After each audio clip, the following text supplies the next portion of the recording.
សារព័ត៌មានស៊ីមបានធ្វើការចុះផ្សាយថាម៉ាដាមដាគឺជាក្មេងរមិលគុណរបស់ប្រទេសស៊ីមដោយសារម៉ាដាមដាធ្លាប់រស់នៅបានធំធាត់ដោយសារប្រទេសស៊ីមតែចុងក្រោយគ្រាន់តែរឿងសង្គ្រាមសោះម៉ាដាមដាបែរជាបដូររោងចក្រនៃការផលិតនិងវេចខ្ចប់ពីប្រទេសស៊ីមទៅកាន់ប្រទេសកូរ៉េគ្រប់ផលិតផលរបស់ម៉ាដាមដាចំពោះការចុះផ្សាយចោទប្រកាន់បែបនេះពីសំណាក់ស៊ីមម៉ាដាមដាក៏បានធ្វើការឆ្លើយតបទៅវិញថានេះគឺដោយសារតែស៊ីមមួយចំនួនបានមើលងាយប្រមាថខ្មែរថាជាជនសុំទានរៀនមិនបានខ្ពស់មិនដែលមានលទ្ធភាពស៊ីស៊ុបដូចជាប្រជាជនស៊ីមនោះទេហេតុនេះហើយទើបធ្វើឲ្យម៉ាដាមដាមិនអាចនៅបន្តធ្វើការជាមួយស៊ីមអ្វីត្បិតថាកន្លងមកខ្លួនធ្លាប់មានទំនាក់ទំនងល្អជាមួយស៊ីមក៏ដោយខ្ញុំចេះស្ដាប់ភាសានឹងច្បាស់អញ្ចឹងរកគេជេររកគេឌីលទាំងអស់គឺវានៅចាំនៅក្នុងខួរក្បាលខ្ញុំអត់ភ្លេចទេដូចស្រាប់ខ្ញុំផ្ទាល់ខ្ញុំនៅទីនោះមែនប៉ុន្តែខ្ញុំមិនមែនឲ្យគេចិញ្ចឹមទេខ្ញុំរកស៊ីនៅទីនោះខ្ញុំផលិតវ៉ាន់នៅទីនោះអញ្ចឹងស្មើនឹងខ្ញុំផ្ដល់ផលប្រយោជន៍នៅទីនោះច្រើនមែនទែនប៉ុន្តែនៅក្នុងសារព័ត៌មានសៀមទាំងអស់ចោះមកថាខ្ញុំគឺជាមនុស្សស្រីម្នាក់ដែលរមើលគុណប្រទេសសៀមទទួលយកអត់បានទេគឺភាសាសៀមគេហៅថាអ៊ីដេរខុនគឺแบบมีរមើលគុណมีកពើដែលគេខំផ្ដល់ផលប្រយោជន៍ឲ្យរហូតដល់ការខ្លាយទៅជាម្ដងណាហើយបែរជាក្បត់ប្រទេសគេវត្តជាក់ស្ដែងខ្ញុំនៅទីនោះគឺមិនមែនឲ្យសៀមចិញ្ចឹមទេគឺខ្ញុំផលិតវ៉ាន់ពីសៀមហើយខ្ញុំបុគ្គលិកខ្ញុំគាត់មានសៀមគឺមិនได้ស្មើខ្ញុំចិញ្ចឹមសៀមវិញចាហើយដោយពួកយើងផលិតពីសៀមមកស្មើនឹងយើង support គេក៏ប៉ុន្តែគេទៅជាអ្នកជំពាក់គុណយើងណាក៏ប៉ុន្តែបងជាក់ស្ដែងខ្ញុំនិយាយក្នុងផ្លូវកណ្ដាលគ្រប់ប្រទេសទាំងអស់មានមនុស្សល្អនិងមនុស្សអាក្រក់គាត់តែថាខាងប៉ៃខាងនោះតាំងពីខ្ញុំនៅពីក្មេងមកគឺគេអត់ដែលបរៀនកូនចៅគេថាខ្មែរយើងគឺជាប្រទេសមួយដែលមានការរៀនខ្ពស់ឬក៏មានការចំណេះដឹងខ្ពស់គឺអត់ដែលមានទេខ្ញុំនៅទីនោះស្រេចខ្ញុំដឹងពួកអីគេធ្លាប់សួរខ្ញុំថាធ្លាប់នៅប្រទេសខ្ញុំនេះមានភ្លើងអត់ហើយខ្ញុំធ្លាប់ញ៉ាំស៊ុបអត់គាត់ស្ដាប់ទៅដូចធម្មតាតែបើអ្នកដែលចេះគិតស្ដាប់ទៅគឺកំពុងតែមើលងាយចាហើយក្នុងការដែលគេឌីលថាអូនេះល្មើសគុណខ្ញុំល្មើសគុណគេខំឲ្យខ្ញុំកកើតអីហ្នឹងសួរថាខ្ញុំឈឺចាប់អត់ខ្ញុំឈឺដោយសារតែខ្ញុំស្រឡាញ់ប្រទេសហ្នឹងសឹងថាស្មើប្រទេសរបស់ខ្លួនខ្ញុំប៉ុន្តែនៅពេលដែលគេឲ្យតម្លៃខ្ញុំត្រឹមតែថាជាមនុស្សដែលទៅសុំទាននៅប្រទេសគេឲ្យបានរស់គេហៅខ្ញុំថាអ៊ីខថាហ្នឹងគឺប្រែថាមីសុំទានចាអញ្ចឹងគឺវាអស់ក្តីស្រឡាញ់ធំហ្នឹងប៉ុន្តែសួរនៅមានមនុស្សដែលខ្ញុំគោរពនៅទីនោះអត់នៅមានក៏នៅមានមនុស្សល្អអញ្ចឹងយើងគោរពតែមនុស្សដែលល្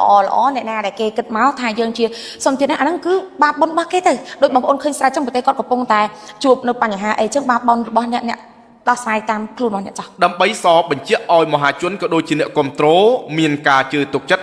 100% ថាម៉ាដាមដាពិតជាបានផ្លាស់ប្ដូររោងចក្រនៃការផលិតនិងវេចខ្ចប់ពីប្រទេសស៊ីមទៅកាន់ប្រទេសកូរ៉េម៉ាដាមដាថែមទាំងបានអញ្ជើញសាស្ត្រាចារ្យពីប្រទេសកូរ៉េមកធានាអះអាងជូនសាធារណជនទៀតផងការពិតជាក់ស្ដែងដូចបងប្អូនបានដឹងអញ្ចឹងពាក់ព័ន្ធជាមួយនឹងអ្វីដែលបានកាត់ឡើងរវាងប្រទេសយើងនិងប្រទេសលេខ2អញ្ចឹងទៅដោយដែលបាននិយាយអញ្ចឹងខ្ញុំបានសន្យាថាខ្ញុំនឹងផ្លាស់ប្ដូរទាំងស្រុងហើយជាក់ស្ដែងបងប្អូនក៏ដឹងដែរថាខ្ញុំរស់នៅខាងប្រទេសលេខ2ហ្នឹងសឹងតែដូចប្រទេសកំណើតទៅហើយតាំងពីក្មេងមកហើយក្នុងការផ្លាស់ប្ដូរនេះបើសួរថាមានផលប៉ះពាល់មកកាន់ខ្ញុំខ្លាំងអត់ខ្លាំងមែនទែនទាំងក្រុមហ៊ុនខ្ញុំនៅក្នុងប្រទេសសៀមហ្នឹងក៏ដោយគឺខ្ញុំត្រូវបាត់បង់ទាំងអស់តែម្ដងប៉ុន្តែដោយឡែកការជិះចាប់ទាំងអស់ដែលយើងបានជួបមកគឺយើងទទួលយកអត់បានទេហើយអ្វីក្នុងការដែលយើងធ្វើនៅក្នុងថ្ងៃនេះដើម្បីសបញ្ជាក់ប្រាប់ថាយើងមានភាពស្មោះត្រង់សម្រាប់ប្រជាជនរបស់យើងគឺយើងពិតជាបានផលិតមកពីខាងប្រទេសកូរ៉េផ្ទាល់មែនហើយសាស្ត្រាចារ្យពីខាងប្រទេសកូរ៉េផ្ទាល់ក៏មកធ្វើជាគេហៅថាសក្ខីភាពនៅក្នុងការអះអាងថាមាន certificate មកកាន់ក្រុមហ៊ុនរបស់នាងខ្ញុំផ្ទាល់ថាគឺជាអវ៉ាន់របស់ប្រទេសកូរ៉េពិតប្រាកដជាពិសេសនោះគឺយើងទទួលបានការធានារ៉ាប់រងពីក្រុមហ៊ុន Samsung ផ្ទាល់ដោយបងប្អូនបានដឹងហើយពាក់ព័ន្ធជាមួយនឹងក្រុមហ៊ុន Samsung គឺថាឲ្យតែប្រភេទអាហារបំពន់នៅខាងប្រទេសកូរ៉េបើសិនជាអត់មានទទួលការថាខុសត្រូវខាងប្រទេសខាងក្រុមហ៊ុន Samsung ទេគឺអត់បានទេគេអត់ទទួលស្គាល់ឲ្យខាតតែម្ដងតាមពិតទៅកូរ៉េជប៉ុនគឺផ្នែក collagen គឺឈ្នះសៀមតាំងពីដើមហីប៉ុន្តែដោយឡែកនៅពេលដែលយើងផលិតនៅខាងប្រទេសសៀមក៏ដោយក៏ពិត ingredient ដើមរបស់ខ្ញុំហ្នឹងមកពីខាងប្រទេសកូរ៉េទេគ្រាន់តែថាយើងវេចខ្ចប់នៅខាងប្រទេសសៀមហើយ package របស់យើងឬក៏ launching ឬក៏ការដឹកជញ្ជូនរបស់យើងនេះគឺវាធូរថ្លៃជាងតែឥឡូវគឺយើងយកដោយត្រង់មកពីខាងប្រទេសកូរ៉េផ្ទាល់អញ្ចឹងតម្លៃនៃការនាំចូលក៏ថ្លៃដឹកជញ្ជូនក៏ថ្លៃប៉ុន្តែយើងលក់ជូននៅក្នុងតម្លៃដដែលដោយបងប្អូនបានដឹងអញ្ចឹងប្រទេសយើងកំពុងតែរួចផុតពីការមានសង្គ្រាមអញ្ចឹងសុខចិត្តយកចំណេញតិចប៉ុន្តែយើងទៅមុខទាំងអស់គ្នាជាក់ស្ដែង 100% គឺអត់មើលតាមកលៈទេសៈគឺមិនផលិតទៀតទេដោយសារតែទី1ខ្ញុំចេះស្ដាប់ភាសានឹងច្បាស់អញ្ចឹងរកគេជេររកគេឌីលទាំងអស់គឺវានៅចាំនៅក្នុងខួរក្បាលខ្ញុំអត់ភ្លេចទេដូចស្រាប់ខ្ញុំផ្ទាល់ខ្ញុំនៅទីនោះមែនប៉ុន្តែខ្ញុំមិនមែនឲ្យគេចិញ្ចឹមទេខ្ញុំរកស៊ីនៅទីនោះខ្ញុំផលិតវ៉ាន់នៅទីនោះអញ្ចឹងស្មើនឹងខ្ញុំផ្ដល់ផលប្រយោជន៍នៅទីនោះច្រើនមែនទែនប៉ុន្តែនៅក្នុងសារព័ត៌មានសៀមទាំងអស់ចោះមកថាខ្ញុំគឺជាមនុស្សស្រីម្នាក់ដែលរមើលគុណប្រទេសសៀមនេះ តើតួយកអត់បានទេគឺភាសាសៀមគេហៅថា ide រខុនគឺแบบมีរមើសគុណมีកពើដែលគេខំផ្ដល់ផលប្រយោជន៍ឲ្យរហូតដល់កើតខ្លាយទៅជាម្ដាមណាហើយបែរជាក្បត់ប្រទេសគេវត្តជាក់ស្ដែងខ្ញុំនៅទីនោះគឺមិនមែនឲ្យសៀមអញ្ចឹងទេគឺខ្ញុំផលិតបានពីសៀមហើយខ្ញុំបុគ្គលិកខ្ញុំក៏មានសៀមគឺមិនได้ស្មើខ្ញុំចំសៀមវិញចាហើយដោយពួកយើងផលិតពីសៀមមកស្មើនឹងយើង support គេក៏ពិតគេទៅជាអ្នកជំពាក់គុណយើងណាពាក់ព័ន្ធជាមួយនឹង healthy សុខភាពរបស់យើងតែម្ដងគឺពាក់ព័ន្ធជាមួយនឹងចោះចូលក្នុង pharmacy មែនដាក់លោកក្នុង pharmacy បានទាំងស្រុកខ្មែរនិងប្រទេសកូរ៉េពិសេសជាងនឹងទៀតនោះបើសិនយើងញ៉ាំទៅមានផលប៉ះពាល់អ្វីមួយនៃការហៅថាសរីរាង្គកាយរបស់យើងគឺគេទទួលខុសត្រូវទាំងអស់តែម្ដងដោយឡែកគឺមកពីខ្ញុំមក process ស្មោះត្រង់តែម្ដងក៏ខ្ញុំ process ពីកូរ៉េដោយត្រង់ 100% អញ្ចឹងក្នុងការ process ការងារសម្រាប់បងៗដែលគាត់ស្មោះត្រង់ជាមួយប្រជាជនខ្មែរដូចជានាងខ្ញុំដែរដឹងហីត្រង់តែយើងតេស្តត្រង់តែយើង process ត្រង់តែយើងវិចខ្ចប់ត្រង់តែយើងតេស្តត្រូវឲ្យដឹកមកទៀតគ្រាន់តែរយៈពេលដឹកគឺចូលចង់2ខែបាត់ហើយអញ្ចឹងនៅការតេស្តនៅការផលិតទៀតអញ្ចឹងវាយូរមែនទែនហើយបច្ចុប្បន្នយើងមានជាមួយនឹងឈុតមុខរបស់យើងថ្នាំដុសធ្មេញនិង collagen ហ្មងយ៉ាអញ្ចឹងយើងបែកទៅក្រោយបន្តិចអ្វីដែលខ្ញុំបានជួបមកខ្ញុំជឿថាបងប្អូនបានដឹងហើយថាខ្ញុំបានជួបភ្លៀងច្រើនមែនតើជាមួយនឹងបងផ្ទាល់យើងសួរអីខ្លះជាមួយគ្នាទាំងរូបភាពបងប្អូនឃើញទាំងរូបភាពដែលល្អរូបភាពមិនល្អ comment ល្អ comment ស្រឡាញ់និង comment មិនស្រឡាញ់គឺច្រើនមែនតើប៉ុន្តែអ្វីដែលជាខ្ញុំផ្ទាល់ខ្ញុំជាមនុស្សម្នាក់ដែលចិត្តរស់ស៊ីតាំងពីក្មេងអញ្ចឹងទៅក្នុងផ្នែករបស់ខ្ញុំចង់ធ្វើអាជីវកម្មតហើយអ្វីដែលជាភាពដើរទៅមុខរបស់ខ្ញុំមានគោលដៅរបស់ខ្ញុំថាខ្ញុំនៅតែធ្វើ business តទៅទៀតមិនថាយើងទៅដោយគេហៅដោយលូនដោយវាប៉ុន្តែខ្ញុំសន្យាថាខ្ញុំទៅមុខហើយរកតែអ្វីដែលល្អមកផ្គត់ផ្គង់តែប៉ុណ្ណោះ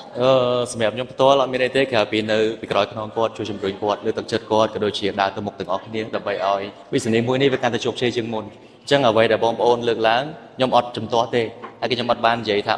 មិនបានថាខ្ញុំអញ្ចឹងខ្ញុំអត់ដែរខ្វល់ទេដោយសារតែអ្វីដែលខ្ញុំធ្វើគឺខ្ញុំដឹងថាខ្លួនឯងកំពុងធ្វើអីច្បាស់